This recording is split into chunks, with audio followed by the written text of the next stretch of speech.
حضرت ذوالنون مصری سے پوچھا گیا کہ دل کے مرض کی علامتیں کیا ہیں؟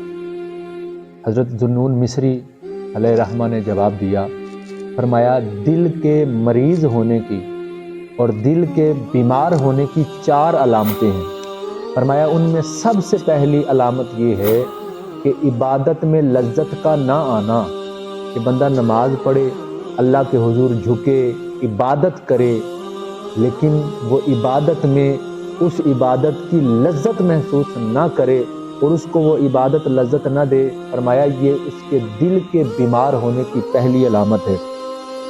فرمایا دوسری علامت یہ ہے کہ وہ خدا سے خوف زدہ نہ ہو، یعنی ساری دنیا سے ڈرے لیکن اللہ سے نہ ڈرے۔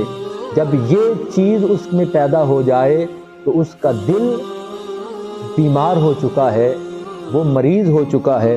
اور تیسری علامت فرمایا دنیاوی امور سے وہ عبرت حاصل نہ کرے، اس کے سامنے جنازے اٹھیں، لوگ آفات و بلیات کا شکار ہوں، عبرت کا نشان بنے، لیکن وہ ان کے احوال کو دیکھ کر، اپنے حالات کو دیکھ کر، گرد و نواح کو دیکھ کر وہ عبرت حاصل نہ کرے۔ فرمایا یہ تیسری علامت ہے دل کے مردہ اور بیمار ہونے کی۔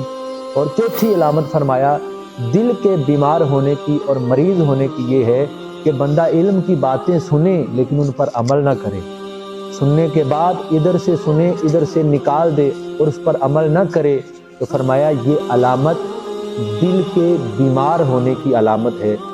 اس کا دل بیمار ہے، اسے علاج کی ضرورت ہے، اسے اللہ کے قرب میں لانے کے لیے ایک پراپر ٹریٹمنٹ کی ضرورت ہے۔ تو یہ 4 علامتیں جب تک ہمارے دلوں میں موجود ہیں، ہمارے دل کبھی بھی صحت مند اور توانا، جو یاد الہی کو قبول کرنے والے ہوں، جو عبادت الہی میں لذت محسوس کرنے والے ہوں، جو دنیا کے احوال کو دیکھ کر عبرت پکڑنے والے ہوں، یہ اس وقت تک نہیں ہو سکتا جب تک ہمارے دل بیماری سے محفوظ نہیں ہوتے اور ان کی یہ 4 علامتیں ختم نہیں ہوتی۔